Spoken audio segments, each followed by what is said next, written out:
আসসালামু আলাইকুম। দুপুর দুইটার শীর্ষ সংবাদে স্বাগত জানাচ্ছি আমি শাহনাজ পারভীন। শেখ হাসিনার বিরুদ্ধে ইন্টারপোলের রেড নোটিশ জারি। রোহিঙ্গা প্রত্যাবাসন না হলে এই অঞ্চলে শান্তি প্রতিষ্ঠিত হবে না, পররাষ্ট্র উপদেষ্টা। ভারতের মাতব্বরি নয়, বিএনপি বন্ধুসুলভ আচরণ চায় গয়েশ্বর। ঢাকা মাওয়া এক্সপ্রেস ওয়েতে 10 গাড়ির সংঘর্ষ, নিহত 1, আহত 15 জন। সামিটে পাওয়ারের 1113 কোটি টাকার কর ফাঁকি, এনবিআর এর অনুসন্ধান। রাবিতে শৃঙ্খলা ভঙ্গের দায়িত্বে 30 জনকে নানা মেয়াদে শাস্তি। হিসাবহীন সম্পদের মালিক সাবেক আইনমন্ত্রীর এপিএস জীবন। ছাত্রদল কর্মীকে গুলি করে হত্যা। কনসার্ট মঞ্চে স্বৈরাচার হাসিনার বিচার দাবি। গ্রিন লাইফ হাসপাতালের ডাক্তার ছাড়াই ওপেন হার্ট সার্জারিতে রোগীর মৃত্যুর অভিযোগ। তেঁতুলিয়ার তাপমাত্রা 9 ডিগ্রির ঘরে, বইছে শৈত্যপ্রবাহ। ব্রাজিলে ভয়াবহ বাস দুর্ঘটনা, নিহত 38। এবং সহপাঠীর ছুরিকাঘাতে স্কুল ছাত্র হত্যা, আলবেনিয়ায় নিষিদ্ধ টিকটক। শুনছিলেন শিরোনাম, এবার বিস্তারিত। সাবেক প্রধানমন্ত্রী ও আওয়ামী লীগ সভাপতি শেখ হাসিনার বিরুদ্ধে রেড নোটিশ জারি করেছে ইন্টারপোল। রোববার আন্তর্জাতিক অপরাধ ট্রাইব্যুনালের চিফ প্রসিকিউটর মোহাম্মদ তাজুল ইসলাম এ তথ্য জানান। পররাষ্ট্র উপদেষ্টা তৌহিদ হোসেন বলেছেন, রোহিঙ্গাদের অধিকার সহ নিরাপদ প্রত্যাবাসন করতে না পারলে এই অঞ্চলে শান্তি প্রতিষ্ঠিত হবে না। রবিবার 20 অডিটোরিয়ামে এক অনুষ্ঠানে তিনি একথা বলেন।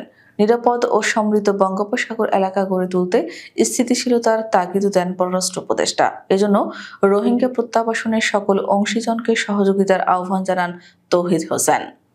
ভারতের সমালোচনা করে বিএনপির স্থায়ী কমিটির সদস্য গয়েশ্বর চন্দ্র রায় বলেছেন, বিএনপি ভারতের সঙ্গে বন্ধু সুলভ আচরণ চায়, কোনো মাতব্বরি চায় না।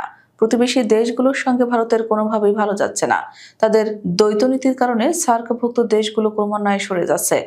পরিবেশ ঘোলাটে না করে বর্তমান প্রেক্ষাপটে ভারতের পররাষ্ট্রনীতি পরিবর্তন করার সময় এখন এসে গেছে। শনিবার দুপুরে ময়মনসিংহের হালুয়াঘাট ডিএস আলিম মাদ্রাসা প্রাঙ্গণে ময়মনসিংহ উত্তর জেলা বিএনপির আহ্বায়ক কমিটির সদস্য সালমান ওমর রুবেলের আয়োজনে ফ্রি চক্ষু ক্যাম্প অনুষ্ঠানে তিনি এসব কথা বলেন। মুন্সিগঞ্জের শ্রীনগর উপজেলার ঢাকা মাওয়া এক্সপ্রেস ওয়েতে 4টি দুর্ঘটনা ঘটেছে। এসব দুর্ঘটনায় 10 গাড়ির সংঘর্ষ হয়েছে। এতে 1 জন নিহত ও অন্তত 15 জন আহত হয়েছেন। রোববার সকাল 8টা থেকে 8:30টার মধ্যে এসব দুর্ঘটনা ঘটে। নিহত ব্যক্তি হলেন মোহাম্মদ ফরহাদ হোসেন। তিনি ফরিদপুরের ভাঙ্গা এলাকার বাসিন্দা। তিনি একটি বাসের চালক ছিলেন।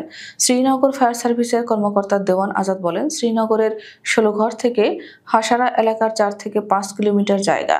এখানে 4টি স্থানে সাকুরা পরিবহন সহ কয়েকটি বড় পরিবহনের যাত্রীবাহী bus, truck, private car, pickup van ও কাভার্ড ভ্যান সহ 10টি গাড়ির মধ্যে সংঘর্ষ হয়েছে। কোথাও একটি গাড়ি আরেকটির পেছনে ধাক্কা দিয়েছে।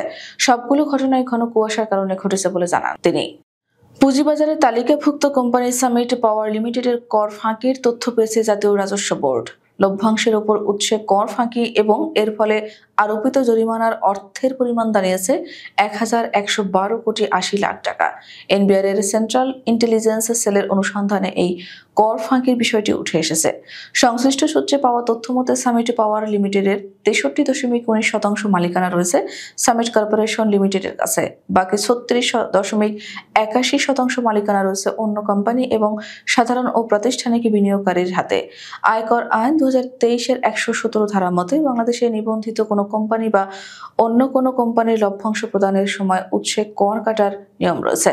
সামিট পাওয়ার লিমিটেড লভ্যাংশ দেওয়ার সময় সাধারণ ও প্রাতিষ্ঠানিক শেয়ার হোল্ডারদের থেকে 20% হারে উৎসে কর কেটে নিয়েছে। কিন্তু একই গ্রুপের প্রাতিষ্ঠানিক সামিট কর্পোরেশন লিমিটেডকে লভ্যাংশ দেওয়ার সময় উৎসে কর কাটেনি, অথচ ওই প্রতিষ্ঠানটি সামিট পাওয়ারের সর্বোচ্চ শেয়ারধারী। এর মানে সবচেয়ে বেশি কর ফাঁকি দিয়ে মুনাফা নিয়েছে।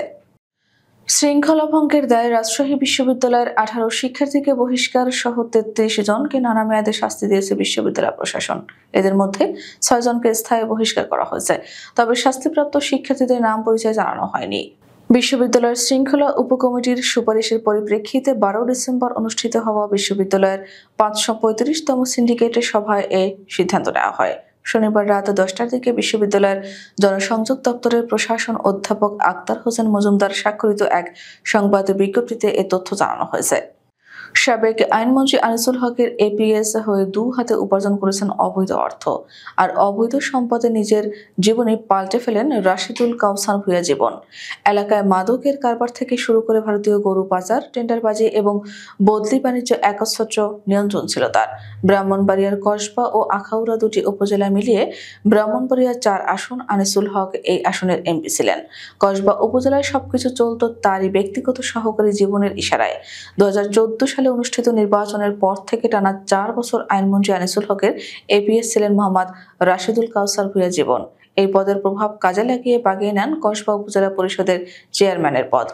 এরপর আর পেছনে ফিরে তাকাতে হয়নি তাকে। উপজেলা চেয়ারম্যান থাকা অবস্থায় বাগিয়ে নেন কসবা উপজেলা আওয়ামী লীগের সাধারণ সম্পাদকের পদ। এই দুই পদে থেকে ক্ষমতার অপব্যবহার করে বুলেটের গতিতে করেছেন শত কোটি টাকার সম্পদ। আনিসুল হকের ছত্রছায়াতে কসবার একক শাসনকর্তা বনে যান তিনি। অপরাধ জগৎ নিয়ন্ত্রণে জীবন গড়ে তোলেন নিজস্ব এক বাহিনী। নরসিংদীতে হুমায়ুন নামে এক ছাত্রদল কর্মীকে গুলি করে হত্যা করেছে দুর্বৃত্তরা। নিহত হুমায়ুন মেহেরপাড়া ইউনিয়ন ছাত্রদলের সদস্য। শনিবার দিবাগত রাত 12:30টার দিকে নরসিংদীর পাঁচদুনায় এই ঘটনা ঘটে। এদিকে অভিযুক্তের গ্রেফতারে অভিযান শুরু করেছে পুলিশ। পুলিশে জানায়, রাত 12:30টার দিকে একটি মোটরসাইকেলে এসে দুর্বৃত্তরা হুমায়ুনকে গুলি করে যায়। এতে সে মাটিতে লুটিয়ে পড়ে। পরে তাকে উদ্ধার করে নরসিংদী সদর হাসপাতালে নিয়ে গেলে কর্তব্যরত চিকিৎসক তাকে মৃত ঘোষণা করেন। কনসার্ট ইকোস অব রেভলিউশন থেকেও স্বৈরাচার শেখ হাসিনার বিচার দাবি করা হয়েছে। রাজধানীর আর্মি স্টেডিয়ামের কনসার্ট ইকোস অব রেভলিউশনের মঞ্চে গানের ফাঁকে ফাঁকে উঠে আসেন জুলাই গণ অভ্যুত্থানের আন্দোলনকারী, আহত ও আন্দোলনের শহীদদের পরিবার। সেখানে তারা হাসিনা ও তার দোসরদের বিচার নিশ্চিত করতে দেশের সব মানুষকে ঐক্যবদ্ধ থাকার আহ্বান জানান। গণ অভ্যুত্থানের শহীদ পরিবার ও আহত ব্যক্তিদের সহায়তার জন্য শনিবার রাজধানীর আর্মি স্টেডিয়ামে আয়োজিত কনসার্ট ইকোস অব রেভলিউশন আয়োজন করা হয়। রাজধানীর গ্রিন লাইফ হাসপাতালে ভুল চিকিৎসায় মোশাররফ হোসেন নামে এক রোগীর মৃত্যুর অভিযোগ উঠেছে।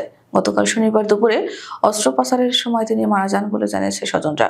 নিহতের স্বজনরা জানান, বুকে ব্যথা নিয়ে 1 সপ্তাহ আগে গ্রিন লাইফ হাসপাতালে ডাক্তার দেখান মোশাররফ। পরে শনিবার অপারেশনের জন্য হাসপাতালে ভর্তি হন তিনি। অস্ত্রোপচারের আগে মুহূর্তেও সুস্থ ছিলেন তিনি। তবে অস্ত্রোপচার শেষে মোশাররফের নিথর দেহ বের করে আনা হয়। তারা আরও জানান, শনিবার সন্ধ্যায় মোশাররফের মৃত্যু হলেও রাত 9:30 বাজে হাসপাতাল কর্তৃপক্ষ মৃত্যুর খবর জানায়। ঘটনাটি ধামাচাপা দিতে কর্তৃপক্ষ টাকা ও চাকুরির প্রলোভন দেখায় বলে অভিযোগ করেন স্বজনরা। নিহতের ছেলে আতিকুর রহমান লিটু বলেন, অধ্যাপক মঞ্জুরুল আলমের অধীনে আমার বাবার অপারেশন হওয়ার কথা থাকলেও তিনি আসেননি। তার সহকারীরা বাবার অপারেশন করেছে। হিমালয় কাঞ্চনজঙ্ঘা পর্বতের নিকটবর্তী হওয়ায় উত্তর দিক থেকে বয়ে আসা হিমশীতল ঠান্ডা বাতাসের কারণে পঞ্চগড়ের তেঁতুলিয়ায় বইছে মৃদু শৈত্যপ্রবাহ। একই সঙ্গে সেখানে তাপমাত্রার পারদ নেমেছে 9 ডিগ্রির ঘরে। উপজেলার আবহাওয়া পর্যবেক্ষক জিতেন্দ্রনাথ জানান, আজ মৃদু শৈত্যপ্রবাহ চলছে। রোববার সকাল 6টায় 9.8 ডিগ্রি এবং সকাল 9টায় 9.4 ডিগ্রি সেলসিয়াস তাপমাত্রা রেকর্ড করা হয়েছে। তিনি জানান, 10 থেকে 8 ডিগ্রির মধ্যে তাপমাত্রা রেকর্ড হলে মৃদু শৈত্যপ্রবাহ হয়ে থাকে। এটি মৃদু শৈত্যপ্রবাহ। গতকাল শনিবার 10.3 ডিগ্রি সেলসিয়াস রেকর্ড করা হয়েছে। এদিকে মৃদু শৈত্যপ্রবাহের কারণে শীতে বেড়ে যাওয়ায় শীতজনিত বিভিন্ন রোগব্যাধি দেখা দিয়েছে। ব্রাজিলের দক্ষিণ পূর্বাঞ্চলীয় রাজ্য মিনা জেরাইসে মহাসড়কে শনিবার সকালে একটি যাত্রীবাহী বাস ও ট্রাকের মধ্যে সংঘর্ষ হয়েছে। এতে অন্তত 38 জনের প্রাণহানি ঘটেছে। দেশটির কর্মকর্তারা এই তথ্য জানিয়েছেন। খবর CNN-এর। মিনা জেরাইসের ফায়ার ডিপার্টমেন্ট জানিয়েছে, দুর্ঘটনায় আহত আরও 13 জনকে নিকটস্থ হাসপাতালে নেওয়া হয়েছে। বাসটি সাও পাওলো থেকে ছেড়েছিল এবং বাসে 45 জন যাত্রী ছিলেন। দেশটির কর্তৃপক্ষের পক্ষ থেকে বলা হয়েছে, ইতিমধ্যে সব ভুক্তভোগীকে ঘটনাস্থল থেকে সরিয়ে নেওয়া হয়েছে এবং দুর্ঘটনার কারণ জানতে তদন্ত শুরু হয়েছে। এক কিশোর স্কুল ছাত্রকে হত্যার জেরে সামাজিক যোগাযোগ মাধ্যম টিকটকের উপর 1 বছরের জন্য নিষেধাজ্ঞা দিয়েছে ইউরোপীয় দেশ আলবেনিয়া। গত নভেম্বরে সহপাঠীর শ্রীকা খাতে 14 বছর বয়সী ওই কিশোর হত্যার জেরে এমন সিদ্ধান্ত নিয়েছেন দেশটির প্রধানমন্ত্রী। বিবিসি, রয়টার্স, গার্ডিয়ান প্রতিবেদন থেকে এ তথ্য জানা গেছে। আলবেনিয়ান প্রধানমন্ত্রী এডি রামা বলেন, শিক্ষা প্রতিষ্ঠানগুলোকে আরও নিরাপদ করতে এ পদক্ষেপ নেওয়া হয়েছে। দেশের বিভিন্ন প্রান্ত থেকে আসা অভিভাবক ও শিক্ষকদের সঙ্গে আলোচনার পর নিষেধাজ্ঞার বিষয়টি নিশ্চিত করেছেন তিনি। 1 বছরের জন্য আমরা সম্পূর্ণরূপে টিকটক বন্ধ রাখব। আলবেনিয়ায় টিকটক থাকবে না। প্রতিবেদন সূত্রে জানা যায়, ফ্রান্স, জার্মানি ও বেলজিয়ামের মতো বেশ কয়েকটি ইউরোপীয় দেশে শিশুদের জন্য সামাজিক মাধ্যম ব্যবহারের উপর বিধিনিষেধ আরোপ করা হয়েছে। এর আগে নভেম্বরে 16 বছরের কম বয়সীদের জন্য সামাজিক মাধ্যমের সম্পূর্ণ নিষেধাজ্ঞার সিদ্ধান্ত অনুমোদন করেছে অস্ট্রেলিয়া। টিকটক সহ সামাজিক মাধ্যমগুলোর উপর দায় চাপিয়ে প্রধানমন্ত্রী রামা বলেছেন, এগুলো যুবকদের মধ্যে সহিংসতা উস্কে দিচ্ছে।